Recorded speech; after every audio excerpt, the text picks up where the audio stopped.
Varicose వ్యాధితో బాధపడుతున్నారంట. తక్కువ ఖర్చుతో ట్రీట్మెంట్ కావాలి అనుకుంటే ఎవిస్ హాస్పిటల్ని సంప్రదించండి. నమస్తే రమ్మగారు. నమస్తే జయ. రమ్మగారు, ఏదైనా మంచి చందమామ కథ ఒకటి చెప్తారా? కుచుమారుడి కథ చెప్తాం. ఓ, పేరు వెరైటీగా ఉంది కదా. కుచుమారుడు భలే ఉన్నాయండి. చందమామ కథలో పేర్లు బాగుంటాయి. అవును. ఇంచుమించుగా 57-58 నాటి కథ. ఆహా. ఈ కుచుమారుడు అనే ఒక బ్రాహ్మణ యువకుడు కాశీనగరంలో ఉండేవాడట. బాగా చదువుకున్నాడు. చిన్న వయసు నుంచే విద్యాభ్యాసం మొదలుపెట్టి, కొంతమందిలో టాలెంట్ ఉంటుంది, అవును. చైల్డ్ ప్రాడజీ, ఎర్లీగా చిన్న వయసులో చదువు మొదలు పెడతారు, వచ్చేస్తాయి అన్ని. అవును. కొంచెం యుక్త వయస్కుడు అయ్యేసరికి 64 కళల్లోనూ అభ్యాసం వచ్చింది అతనికి. 64 కళలు రావడం అంటే చిన్న విషయం కాదు. సరే, ఆయన ఏమనుకున్నాడంటే అక్కడి నుంచి ధారానగరం బయలుదేరాడట. అప్పట్లో ధారానగరానికి భోజుడు మహారాజుగా ఉండేవాడు. భోజరాజు ఆయన ఏంటంటే ఇట్లా విద్వాంసుల్ని పరీక్షించి వాళ్ళ విద్యకి చాలా ఎక్కువ ధనాన్ని ఇచ్చేవాడు. చాలా ప్రశస్తి అనమాట. అక్కడ ఒక జయపత్రం తెచ్చుకుంటే ఇక ప్రపంచం అంతా వాళ్ళకి ఎదురులేనట్టే. పైగా ఆయన కొంచెం ఎక్కువగా కవిగాయక పోషకుడు. విద్వాంసుల్ని ఇలా పండితుల్ని పోషించేవాడు. సరే, వెళ్తూ ఉంటే ఏమైంది, ధారానగరానికి చేరటానికి ముందే ఆయన ఇంకో నగరానికి చేరాడు. మధ్య మధ్యలో ఊళ్ళల్లో ఆగాలిగా. అప్పుడంతా ఏముంది, ట్రావెలింగ్ ఎట్లా చేసేవాళ్ళు, బళ్ళ మీద, కాలినడకలో. ఒక ఊర్లోనూ అప్పుడు ఏంటంటే రాజులే ఏర్పరిచినటువంటి ఉండేవి భోజనశాలలు, అవి ఉండేవి. బ్రాహ్మణ అగ్రహారాల్లో ఇట్లా అతిథి అభ్యాగతలకి భోజనం పెట్టేవాళ్ళు. 2 రోజులు రెస్ట్ తీసుకుని అక్కడ ఏదైనా విద్వత్ సభలు అవి జరిగితే అవి కూడా అటెండ్ చేసి అక్కడ కూడా జయపత్రాలు పుచ్చుకుని తర్వాత ఊరికి అలా ప్రయాణం అయ్యి వెళ్తుండేవాళ్ళు. అప్పట్లో వీటికి సహాయకారిగా కూడా ఉండేవాళ్ళు ప్రజలు కూడా. ఈయన వెళ్ళేటప్పుడు ఏమైంది, ఒక విద్యాధరపురం అనే ఊరు పెద్ద నగరానికి దగ్గరలో ఉన్న ఒక చిన్న ఊరికి చేరాడు. చేరితే ఒక ఇంట్లో గృహస్థు ఆయనకి ఇది ఇచ్చాడనమాట, తన ఇంట్లో ఉంచుకున్నాడు. ఉంచుకుని ఏమిటి సంగతి సందర్భం అన్నీ కనుక్కున్నాక ఆయన ఏమన్నాడంటే, అయ్యా, నీకు డబ్బు ధనం కోసం అయితే భోజరాజు దాకా వెళ్ళటం ఎందుకు? భోజరాజు ఏమిస్తాడు? డబ్బు ఇస్తాడు, కొంత ఓ జయపత్రం ఇస్తాడు, సంపాదన కోసమే కదా. మరి వీళ్ళ జీవితం సుఖంగా నడవటం కోసమే ఈ ప్రయత్నం. కానీ అగ్రహారాలు ఇవ్వడు.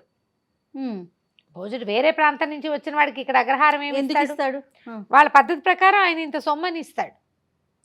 మీరు ఒక పని చేయొచ్చు, ఈ విద్యాధరపురపు రాజుగారికి ఒక అమ్మాయి ఉంది. ఈ రాజుగారి అమ్మాయి పేరు సరస్వతి. అమ్మాయి బాగా చదువుకుంది. తన ప్రశ్నలకి సమాధానం చెప్పేవాళ్ళు, తన పరీక్షకి నెగ్గేవాడు ఎవడైతే వాళ్ళని పెళ్లి చేసుకుంటుంది. రాజకుమార్తె దొరుకుతుంది, అర్ధరాజ్యము దొరుకుతుంది. ఎంచక్క మీకు 64 కళలు వచ్చినప్పుడు ఇక్కడ అక్కడెక్కడికో పోవడానికి ఇక్కడే ఉండొచ్చు కదా అని ఆయన చెప్పేసరికి ఈయన కూడా బాగా తోచింది. మంచి మాటే కదా, రాజకుమార్తెను వివాహం చేసుకోవడం అంటే అదేం చిన్న విషయం కాదు. ముందు పరీక్ష, చదువుకున్న వాడికి ఎప్పుడు ఎగ్జామ్ కావాలని ఉంటుంది. సరే, ఈయన ఏం చేశాడు, ఆ ఇంటి గృహస్థు శంబరుడని తన కొడుకుని తోడిచ్చి ఈ మన కుచుమారుడిని పంపించాడు. ఈ కుచుమారుడు శంబరుడు ఇద్దరు కలిసి ఆ విద్యాధరపురం చేరారు రాజుగారింటికి. సరే, వాళ్ళకి పరీక్షలకి యువకులు రావడం సైనికులకి వాళ్ళకి అలవాటే. సరే, ఈయన పరీక్షకు నిలుస్తానని ఇదని తన వివరాలు, తన కాశీనగరంలో చదువుకున్నట్టు తనకు 64 కళలు వచ్చు, ఇవన్నీ పంపించాడు. రాజకుమార్తెకి వెళ్ళింది శ్రీముఖం, ఈ తన వివరాలు, తను ఏమేం చదివాడు అవన్నీ. ఆవిడికి ఇంత బతికి క్షత్రుడిని పెళ్లి చేసుకోకుండా బ్రాహ్మణ్ణి పెళ్లి చేసుకోవటం ఏమిటి అనిపించి ఆవిడ ఏం చేసింది, మళ్ళీ ఉత్తరం రాసింది. ఈయన ఒక శాలలో దించారు. ఇట్లా పరీక్షకు వచ్చిన అభ్యర్థులందరినీ ఒక భోజనశాల ఒక ఏర్పాటు చేసి అక్కడ దింపేవాళ్ళు. ఆవిడేం చేసింది, ఉత్తరం రాసి, వెళ్ళిపోండి, మీరు పరీక్షలకి వాటికి మీరేం ఉండక్కర్లేదు, మీరు వెళ్ళిపోండి అంటే ఈయన మళ్ళీ ఉత్తరం రాశాడు.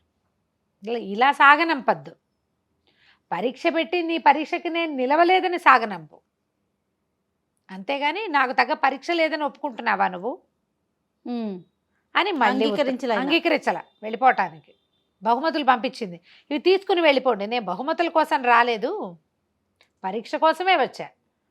నేను ఫలానా చోట చదువుకున్న వాడిని ఫలానా చోట గెలిచాననిపించుకోవడం నాకు గొప్ప అనేసరికల్లా ఆవిడకి విసుగు పుట్టింది. ఆవిడ ఏం చేసింది, 2వ రోజు 3వ రోజు బోల్డ్ అనే రకాల పువ్వులు ఒక పెద్ద పళ్ళెంలో పోసి ఈయనకి పంపించింది. ఈయన ఏం చేశాడు, ఈ పువ్వులు పంపించడం పరీక్ష, పువ్వులు మాల కట్టడం కూడా ఈ 64 కళల్లో ఒకటి. తను చిత్ర విచిత్రంగా మాలలు కట్టి ఆ మాలను ఎట్లా అరేంజ్ చేశాడంటే కుచుమారుడు అని పేరు కనపడేలాగా అరేంజ్ చేసి పెట్టాడు. ఆ పేరు పెట్టి పంపించాడు. పంపించేసరికి ఆవిడ ఆశ్చర్యపోయింది. అమ్మ, వీరికి వచ్చు విషయం ఉంది, బ్రాహ్మణ్ణి పెళ్లి చేసుకోవటం అంటే ఏదో బడుగు బాపణ్ణి చేసుకోవటం కాదు, విద్యాధికుడిని చేసుకోవటమే. అక్కడి నుంచి రెండో రోజు మూడో రోజు ఏం చేసింది, ఓ పెద్ద పళ్ళె నిండా రకరకాల మణులు వజ్రాలు రత్నాలు అన్నీ కలిపి కుప్పగా పోసి పంపించింది. ఈయన ఏం చేశాడు, వజ్ర పరీక్ష, అందులో కొన్ని నకిలీ ఉన్నాయి. ఈయన మంచి వజ్రాలన్నిటినీ మాలగట్టి గుచ్చేసి నకిలీ వాటన్నిటిని ఒక గుండ్రాయి పెట్టి చిత కొట్టి ఆ పొడంతా పోసి ఆ పొడి మీద ఈ వజ్రాలు పెట్టి పంపించాడు. అంటే పరీక్షకి నిలబడగలడు అనమాట. తర్వాత ఆవిడ ఏం చేసింది, మూడోసారి ఒక మాటలు రాని ఒక చిలకని పంపించింది. దీనికి మాటలు నేర్పమని. చిలుకకి మాటలు నేర్పటం 64 కళల్లో ఒక కళ. 2 రోజుల్లో దానికి చక్కగా మాట్లాడడం నేర్పించాడు ఆయన. ఆ చిలక మళ్ళీ వెనక్కి వెళ్ళిపోయింది. వెళ్ళేసరికల్లా సరే ఏం చేసింది, ఆవిడ వివాహానికి ఒప్పేసుకుంది. ఇంత సమర్థుడైన వాడైతే ఇంకెందుకు మానేసుకోవటం, సరే చేసుకుందాం అనుకుని ఒక మణిహారాన్ని కానుకగా పంపించింది. మణిహారం మెళ్ళో వేసుకున్నాడు. మర్నాడు చిలక కూడా రాబోతుంది. ఈ మణిహారం వేసుకునేసరికల్లా ఈ శంబరుడని వచ్చాడు కదా గృహస్థు కొడుకు, వీడికి ఏమనిపించింది, వీడి గొప్ప ఏమిటి, వీడికి రాజకుమార్తె దొరికేస్తుంది, ఎలాగైనా ఇది మనమే సొంతం చేసుకోవాలి అనుకున్నాడు. వాడికేం చదువు పెద్దగా ఏం లేదు, ఏదో 4 ముక్కలు వచ్చు అంతే. బాగా ఆలోచించి ఏం చేశాడు, ఆ రోజు రాత్రి ఒక తాడు రాయి పట్టుకొచ్చి ఆ రాయి పెట్టి కుచుమారుడు నెత్తి పగలు కొట్టి ఆ తాడుతోటి ఆ రాయిని అతను మెడకేసి కట్టేసి తీసుకెళ్ళిపోయి అగట్టలో పడేశాడు. మామూలుగా కోటలకి బయట అగట్టలు ఉంటాయి, చుట్టూతా తవ్వి దాని నిండా నీళ్లు నింపుతారు. కోటలో నుంచి మనం బయటికి రావాలంటే కోట మీద నుంచి ఒక బల్ల లాంటి దాన్ని ఈ అగట్ట మీదుగా వేస్తారు, దాని మీదే రావాలి. కోట తలుపు కనుక మూసేస్తే ఇంకా అగట్టలో కానీ మొసళ్ళు అవి ఉంటాయి, నీళ్ళు ఎక్కువ, చాలా వైశాల్యం ఉంటుంది, 14 అడుగుల దాకా ఉంటుందట. ఈజీగా దాటగలిగేది కాదు అది.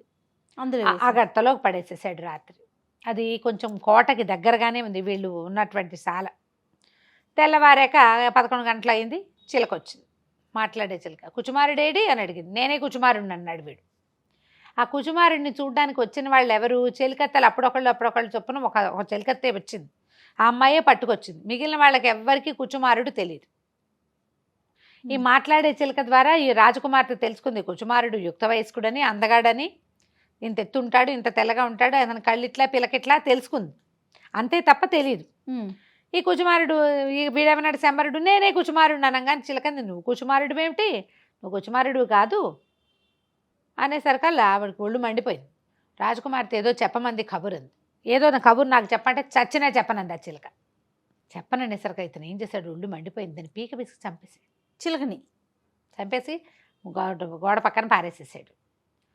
చిలక వెనక్కి రాలేదు. రాకపోయేసరికి సాయంకాలం దాసీలు వచ్చారు. చిలకేది అన్నారు. కుచుమారుడేడి అన్నాడు. నేనే కుచుమారుడిని. చిలకేది అంటే చిలకని గండుపిల్లి పట్టుకుని తినేసింది అనేసరికల్లా వీళ్ళకి ఏమనాలో తెలియలేదు. ఇది చూస్తే కుచుమారుడిలాగా లేడు. వీళ్ళు చిలక దగ్గర ఏం విన్నారు, అతను ఇంత పొడుగని, ఇంత పెద్ద మొహం అని, తెలివితేటలు స్ఫోరకంగా ఉంటాయని విన్నారు కదా.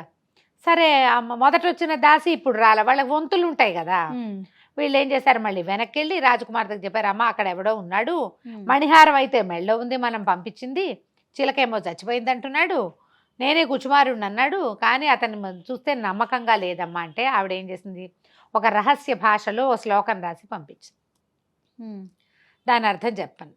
ఇక్కడికి తేగానే సంబరుడు అది చూసి, ఏమిటి భాష, ఏదో పడితే అది రాస్తే ఎంతసేపు సమాధానం చెప్తాను, 3 సార్లు పరీక్షించారు, ఇంకా చాలదా, ఇదిగో మణిహారం ఉంది కదా, నేనే కుచుమారుణ్ణి అని తోక తొక్కిన తాచులాగా లేచాడు. వీళ్ళు ఆశ్చర్యపోయి, అది కాదండి పరీక్ష కాదు, మీరు 64 కళలు వచ్చిన వాళ్ళు ఎన్ని భాషలో వచ్చేవారు, మా రహస్య భాషలో రాసింది యువరాణి గారు, సమాధానం రాసి పంపించండి, నేను చచ్చినా రాయను అన్నాడు అతను. అక్కడికి వస్తాయి కదా, అదే కదా, నేను రాయను, ఏం చేసుకుంటారు చేసుకోపోండి. సరే మళ్ళీ వెనక్కి వెళ్ళారు. రహస్య భాషలను సమాధానం చెప్పనంటున్నాడమ్మా, ఏం చేద్దామని. ఇంతలో ఏమైంది, ఈవిడ ముందే భర్త తండ్రికి చెప్పింది, ఇదంతో పెళ్ళి నాకు ఓకే అని. ఈ లోపల రాజుగారు తన ఒకళ్ళిద్దరు పరివారంతో ఈయన కాబోయే పెళ్లి కొడుకుని చూడ్డానికి వచ్చాడు.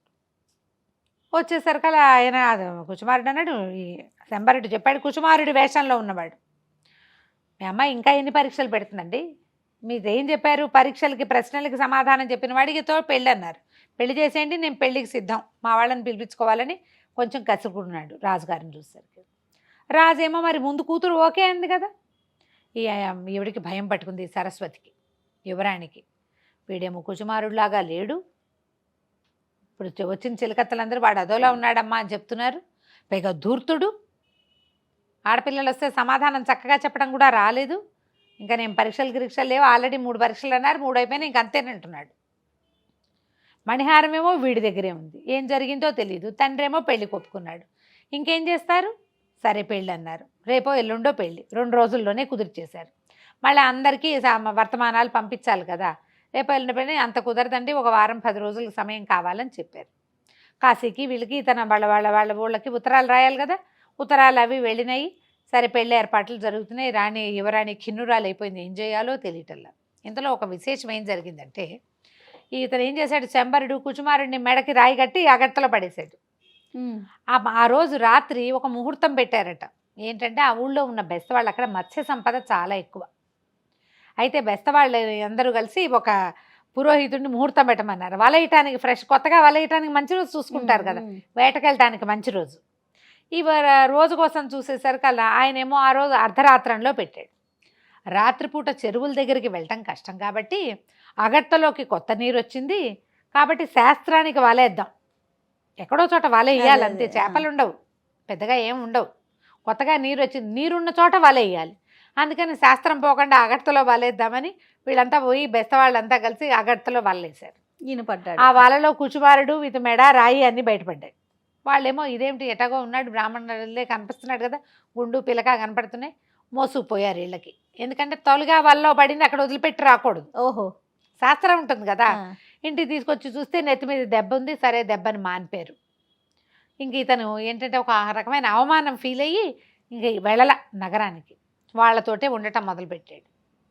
ఉంటున్నాడు అక్కడే. సరే వాళ్ళు ఒక చిన్న గుడిసె ఏదో ఖాళీ చేసి ఇచ్చారు, అన్నం వండుకుని తింటున్నాడు. వాళ్ళు ఒక బల్లకట్టు కట్టేవాళ్ళు, ఎవరైతే ఇతని ఇంటి మోసుకుపోయారో వాళ్ళతో పాటే ఆ బల్లకట్టు మీద తిరగటం మొదలెట్టాడు. బాగా తేరుకున్నాక అసలు పరిస్థితి ఏంటో చూసుకుని వెళ్దాము, ఇట్లా చావు తప్పి కన్నులు ఒట్టపోయి వెళ్ళకూడదు అనిపించింది. ఈ పరిస్థితిలో యువరాణికి ఏం కనిపిస్తాడు, ఇతను బలహీన పడిపోయినట్టు కదా, దెబ్బ తగిలింది, పడేశారు, ఎవరో పడేస్తే ఎవరికో దొరికాడంటే అవమానంగా ఉంది. అతను వెళ్ళల, ఈ బల్లకట్టు మీద తిరుగుతూ ఉన్నాడు. అప్పటికి తర్వాత ఒక 15 రోజుల తర్వాత కొంతమంది బ్రాహ్మణులు పండితులు వాళ్ళందరినీ బల్లకట్టు మీద దాటిస్తుంటే వాళ్ళు చెప్పుకుంటున్నారు, కుచుమారుడని చాలా గొప్ప కుర్రాడు, అమ్మా నాన్న లేరు కానీ గురుగారి దగ్గర బాగా చదువుకున్నాడు, అతని పెళ్ళికే మేము వస్తున్నాము అని వాళ్ళలో వాళ్ళు మాట్లాడుకుంటున్నారు.